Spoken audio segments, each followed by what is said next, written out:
गुरु श्रेष्ठ गए राम जी अपने कक्ष में।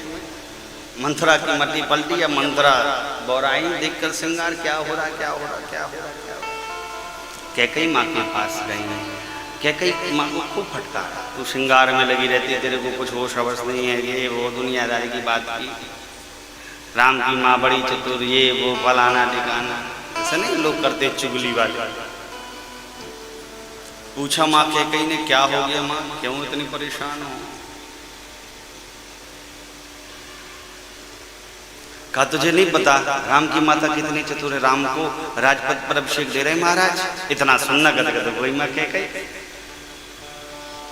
निछापने देने लगी। अरे देखते ही मंत्र का हरी भरी बावली है तू। अब देखिए उन सपनों का दर्शन कराना प्रारंभ किया मंथरा ने, जो कभी होने वाले ही नहीं थे। भविष्य के विभत्स सपनों का दर्शन कराकर मंथरा ने मेरी मां कैकई की बुद्धि को भ्रष्ट किया। भैया चमचों से सावधान रहने की बात है इसमें, ये प्रसंग बताता है। चमचा जिस पात्र में होगा उस पात्र को खाली करता चले जाएगा। तस्मय के पात्र में होगा तस्मय निपटाई देगा, साग के पात्र में होगा साग निपटा देगा, हलवा के पात्र में होगा हलवा निपटाई देगा, रायता के पात्र में हो रायता खत्म कर देगा। मंत्रा ने कहा अरे बावली, यदि राम राजा बन गया तो सीता महारानी होगी, कौशल्या प्रधान राजमाता होगी, लक्ष्मण की सेनापति होंगे। भाटों ने वृद्धावली के बखान किया अवधेश का, अवधेश अपने कान को मूंद लिए। आज वह यश अपयश के समान सुनाई पड़ रहे। सचिवों सामंतों ने देखा आज प्रातः काल हो गई, महाराज तो भोर होने के एक पहर पहले ही जाग जाया करते थे, क्या बात है।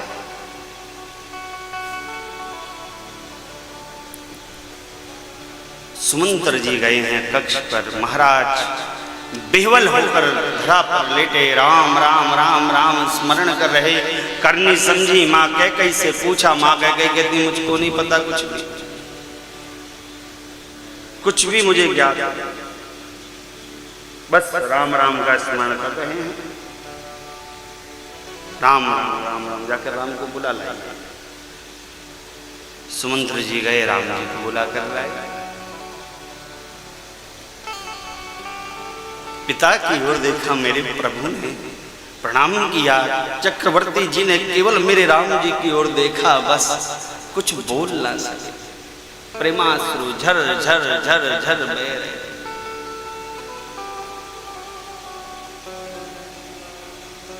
पूछा माँ कैकई से, माँ मेरे पिता की ऐसी दशा कारण। कैकई जी ने सारी कथा को सुना दिया। भगवान ने हाथ जोड़ी कहा माँ कितना बड़ा भाग मेरा। सुन जननी सोई सुत बड़ भागी, जे पितु मातु बचन अनुरागी।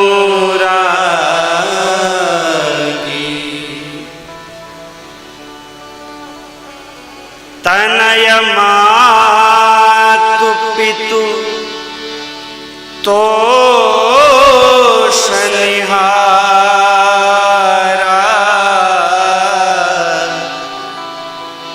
दुर्लभ जननी सकल संसार।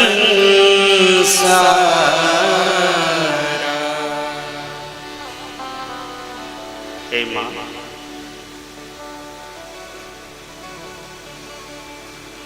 वह पुत्र बड़ा भाग्यवान है माँ, जो अपने पिता और माता के वचन का पालन कर पाता है। इस संसार में ऐसा पुत्र बड़ा दुर्लभ है जो अपने आचरण व्यवहार से अपने माता पिता को संतोष प्रदान करे। हे माँ भरत मेरे प्राण प्रिय हैं, भरत राज पाएंगे। मैंने जान लिया ब्रह्मा जी मुझ पर सब प्रकार से अनुकूल हैं। भगवान ने माँ को प्रणाम किया, पिताजी को प्रणाम किया, भगवान गए हैं। इधर अवधेश को देखा राम जी ने प्रणाम किया। अवधेश राम जी को देखकर रोने लगे। राम जी चले गए। अवधेश शंकर जी की शरण में गए। हे आशुतोष भगवान, आप अति शीघ्र प्रसन्न होने वाले हैं। मैं आपसे बस एक ही निवेदन करता हूँ, मेरा राम मेरी हर बात मान जाता है, पर प्रभु मेरा राम मेरी ये बात ना माने। आप मुझ पर ऐसी कृपा। भगवान गए हैं माँ कौशल्या के समीप। माँ कौशल्या ने खूब नेव निछावनी दी, बलैया ली। कहा, पुत्र आपने सभी प्रकार के संयमों को किया, आपका युवराज पद पर अभिषेक होना है। भगवान ने कहा, माँ ये अवध का प्रदेश कितना छोटा है और मैं तो बड़ा हूँ, और पिताजी ने देखो मुझे कितना सुयोग राज दिया। मुझे अब इस अवधपुर का राजा नहीं बनना है माँ, मैं तो वन का राजा बनूंगा। इतना सुनना माँ थोड़ी दुखी हुई, लेकिन संभाला। कहा, पुत्र मैं आपकी बलैया रहती हूँ, यद्यपि पिता जो आज्ञा दे माँ काट सकती है, माँ को अधिकार है, लेकिन पुत्र पिता धर्म है, धर्म की आज्ञा का पालन करना श्रेष्ठ लक्षण है, आप जाओ। सिया जी को पता लगा, बिहवल हुई। कहा, स्वामी के साथ मैं भी जाऊंगी। भगवान ने समझाया, माँ कौशल्या ने समझाया, माँ मानी नहीं। कहा, यदि स्वामी नहीं रह जाएंगे तो मेरा शरीर श्रीअवध में रहेगा, लेकिन प्राण स्वामी के साथ चले जाएंगे। माँ ने देखा भाव को, माँ ने आज्ञा दी जाने। लखनलाल को पता चला, बिहवल हो गए।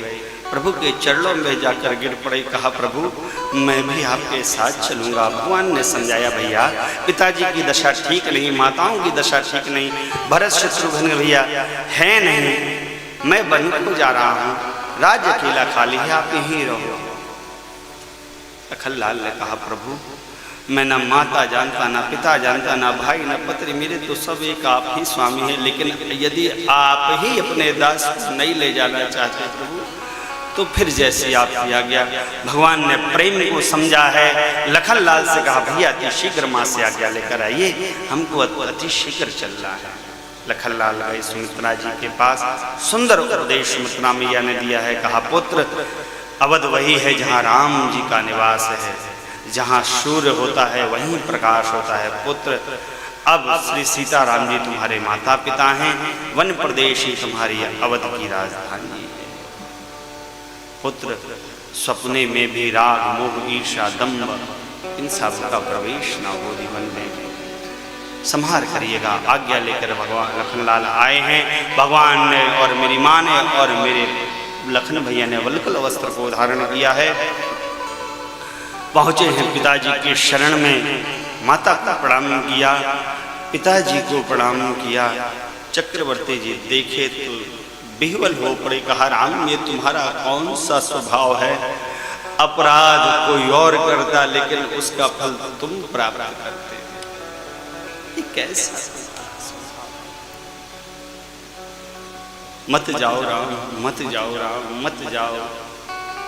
सुमंत्र जी को बुलाया है। कहा, सुमंत्र थोड़ी मेरी बात सुनना, रुकना यहीं पर। सिया जी की ओर देखा। कहा, पुत्री मैंने तुमको तो वन नहीं दिया, तुम क्यों जा रही हो? तुम रुक जाओ। सिया जी कुछ बोली नहीं, केवल प्रणाम किया। लखनलाल ने प्रणाम किया। भगवान ने अति शीघ्र विदा ली। अब अवधेश ने सुमंत्र जी से कहा, सुमंत्र तुम मेरे राम के साथ जाओ, 4 दिन दर्शन कराकर वन का गंगा स्नान कराकर मेरे राम को ले आना। कदाचित 7 वर्ष मेरे राम ना आए तो तुम मेरी बहू रानी को ले आना। तुम समझाना, तुम बुझाना, तुम मेरा बार बार उनको स्मरण कराना, लेकिन उनको लेकर आना।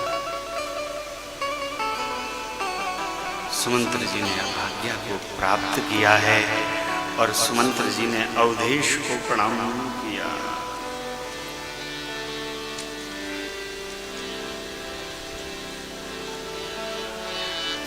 रथ को मंगाया है माई बाप, सारा अवध का समाज खड़ा है परिसर में, राजमहल परिसर में, भगवान को जाने नहीं दे रहा है। सुमंत्र जी ने राम जी को बिठाया, माँ को बिठाया, लखनलाल को बिठाया और सुमंत्र जी चाबुक मारते, लेकिन अवधपुर वासी कहते राम जी हम आपको जाने नहीं देंगे, राम जी हम आपको जाने नहीं देंगे। प्रभु समझाते हैं लेकिन अवधपुर वासी नहीं माने और मेरे प्रभु के साथ अवधपुर वासी चल पड़े हैं। सुमंत्र जी ने रथ पे चाबुक मारी है, घोड़े हिलने आए, आगे बढ़ने लगे, सारा समाज आगे बढ़ने लगा।